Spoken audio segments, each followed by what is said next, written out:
Hello and welcome to Getting Your Money's Worth, the show that focuses on value. I'm Judith West, and our guest today is John McCann, who has written a book, Build the Perfect Survival Kit, and indeed brought some of his toolkits with us. Hi, John. Thanks for being on the show. Thanks for having me. I have to tell you something. We can use you because we just got through with financial interviews on the financial world. If there's anything we need to know now, it's how to survive. Exactly. Do you have something in that toolkit for surviving the financial crisis? No, but we're working on one. That would be a... How did you get into this? So, Bill, are you really telling adults how they can go back and learn to be a Boy Scout? Well, that's part of our training courses. We actually teach survival skills in the woods. The book is basically how to build a survival kit, which I'm a big advocate on people carrying a survival kit. And students find when they come to our school that surviving in the woods isn't that easy if you don't have something to help you. And we're going to go into that. But before we do that, I was interested to read that what made you really start thinking about this was Katrina. That, among many other things. Because our viewers are all over the world and know about Katrina, was there something about that that stimulated you to think how to do this?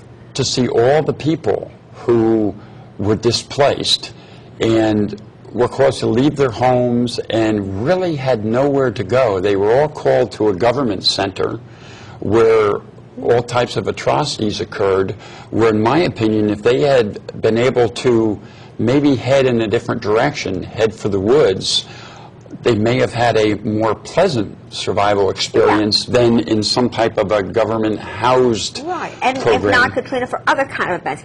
Well, you think you brought your toolkits with you, but this Altoids tin that I read about, you have that with you? Is that this? So this, let me hold this up with this. So this little thing, the camera has to tell me, am I holding up right? This little thing this could be a survival kit. It is a survival kit. This is a survival kit. That is a mini survival kit. Can I take the top off? Yes, you may. Oh my gosh! How many things are in here, John? I think there's 37 maybe, all component groups. How I laid out my book was the problem. Most people don't know how to build a survival kit, and what you need is component groups, so that you have something to do each function that you need to do in the... So how do you keep... So you have matches in here to start a fire? Fire starters. Where are the matches? Right here. Oh, so what's these matches are what? Fireproof? Windproof, waterproof. Waterproof. Yes. Windproof. Oh wow, and they're wrapped up in here. So this is... This is another fire starter. Yeah. So this is a fire starter. This is a fire starter too? Yes, it is.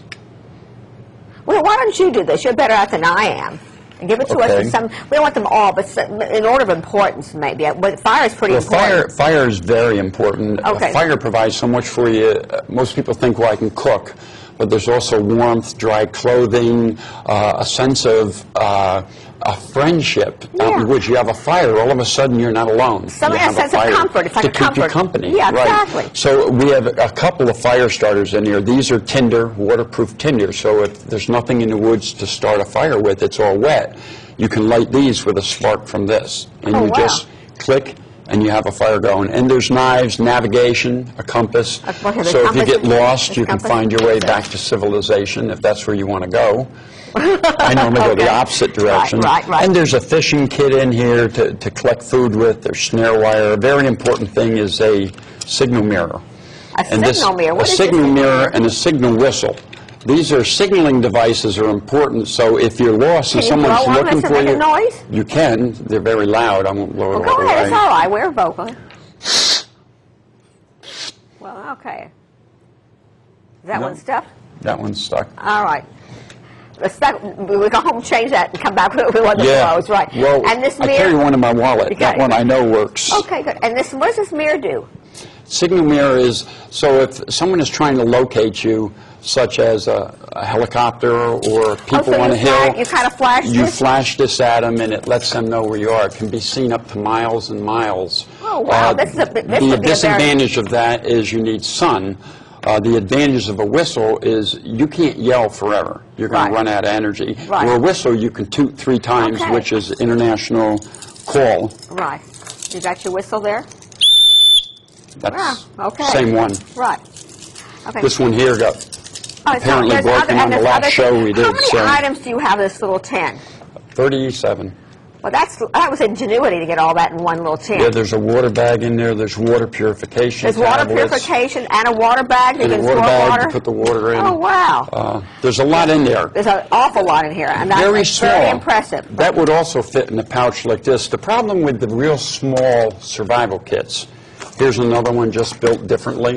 Yeah, but same kind of Same stuff. concept. Right. But the problem is you're really lacking shelter. So what I do is when I take a small one like this. This is small, too. Yes. So you put it in a belt pouch where you have What room. is this? This is just a pouch. Okay, this is a small pouch. Yeah, so you can put the tin in here, and now you have a survival blanket, you have a Oh, wait a poncho. second. This is terrific. You have all your shelter in the back. So you can put this in here, this little one. And Right. what do you have? And in here you have a survival Emergency blanket. emergency blanket. Does this really keep you warm? Yes, it reflects heat back to your body. Oh, and what else is in here? Poncho, emergency poncho. It's for in the rain. You could also use it to help build a shelter. That comes out and covers you completely in the rain. There's a large compass, so you get a bigger compass. And what we throw in all our small kits, this is what they call a mini loaf tin. You get these in the grocery store for making mini loaves of cakes, and we fold them flat and put them in there. Now you have something to boil water in, to purify water out in the field. How interesting this is. You buy this in the grocery store? And you can get them right in the grocery store. Oh, for heaven's sake. You know, it occurred to me, John, I mean, you know, really, I'm on the, out in Long Island, and often, you know, where we are, there's power shortages. Something like this is wonderful to have even in a power shortage. Could get you through a night. Could get me through, get through a winter night. Yes. Yeah, or, you know, summer night. There's more, and this is amazing that this really takes care of almost all your needs. Exactly, and you can carry it right on your belt. You could... or you can keep this in your house. Keep it in your glove compartment in your car. Does a kit like this cost a lot of money? We're probably talking for the components to build something like this, under $100 probably, but up there. But do you sell them? No, we don't. We sell some kits that we build, like this one. These other kits, we sell the components. We're probably one of the largest providers of what we call survival kit components, all the little stuff to buy kits with. And I got into it as a lark. When I wrote the book, people says, you've got thousands of items in here. Where did you get them all? And I said, all over the world. And they said, well, why don't you sell them all so we only got to pay one shipping? So why don't you sell the whole kit? That would be a terrific idea. We're coming out with more and more. We have 2, 3 kits right now that we build. This one is coming next, this survival tin. We're still working on... Aside from making the kits, you also teach survival skills. We run what kind of people, where is your camp to teach it? It's in Verona, New York. It's upstate Camp Cedar Grove, right, upstate. It's between Utica and Syracuse. And we get asked this question all the time. Come to you? Every type of person you can imagine. The weekend before last, we had everything from an older woman, 64. Watch that. Never been in the woods in her life, and said, I read the article that was in the New York Times, and I just would like to know I could survive in the woods. And she came up and had a ball. She said her kids were going to be so proud of her. At the same class, we had a lawyer. We had a guy who works maintenance at a school. We had 2 young girls that I thought were maybe college girls. One was a lawyer, and one is a professor at the law school. The other one became a lawyer and everything in between. But, you know, it doesn't just have to be survival in the woods. I mean, I think people today, I'm speaking to myself, that, you know, with these terrorist attacks that we had, with power outages, who knows what's happening with the energy thing, have a sense that they should take more responsibility for their own well-being. You just said the magic word, self-responsibility. Everyone it seems today, have been taught that someone else is at fault for whatever happens to them. We have to learn to take responsibility for our own actions and for our own safety and security. That's why we also have a section on our site, Emergency Preparedness. And we sell equipment for you to be safe at your home, how to do things in your home, make an evacuation bag, so if you have to leave, you have a bag ready to go. Some of this stuff would be wonderful. That we've seen, along with extra clothes, water, food. I mean, we've seen how the weather guys have treated us of late. Exactly. I mean, hurricanes and power outages are not so uncommon anymore. Not up where I live. We've gone 10 days without electric where I live. Right. I have to say, the last, when was it? Well, how many years ago was it when it was national power outage and everything's, what, 3-4 years ago? Right. We had as guests, we were out at a house, a beach house, and we had as guests a man who was an Eagle Scout. And I'm going to tell you something. That whole neighborhood was so happy that we had him because he helped everybody out a little bit. Exactly. Right. I'm sure he did. Yeah. So do you? So you run your camp is 365 days. You run. What is we run what's a typical from May through September. Right. And what is it? People come up for how many days? 2, 3, 4? 3 days. It's Friday night, Saturday, Sunday. And we have it broken down into a basic course. What's your background for all of this? My background, I started in survival as a young lad. My father was a Gold Palm Eagle Scout, was also my scoutmaster, and we spent our Hyde Park, New York. Oh, in New York, Hyde Park, New York. And I was just kidding with your girl out here that when I went in the Marine Corps when I was 17, I used to kid with people. I didn't know there were hotels because our entire life, summer vacation meant we were going camping to the Adirondacks or the Catskills, and we spent our summer in tents. And then, of course, the Marine Corps, I learned a lot about survival. And then at the end of my career in the Marine Corps, I was a drill instructor, which gave me the basics for being an instructor.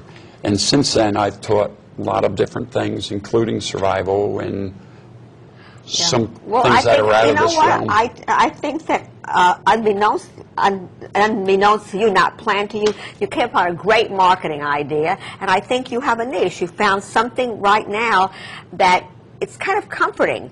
There isn't a one of us, I don't think, that doesn't have a certain amount of angst and concern about ourselves and our children ability to survive, and should. And should. So some of these things are certainly, well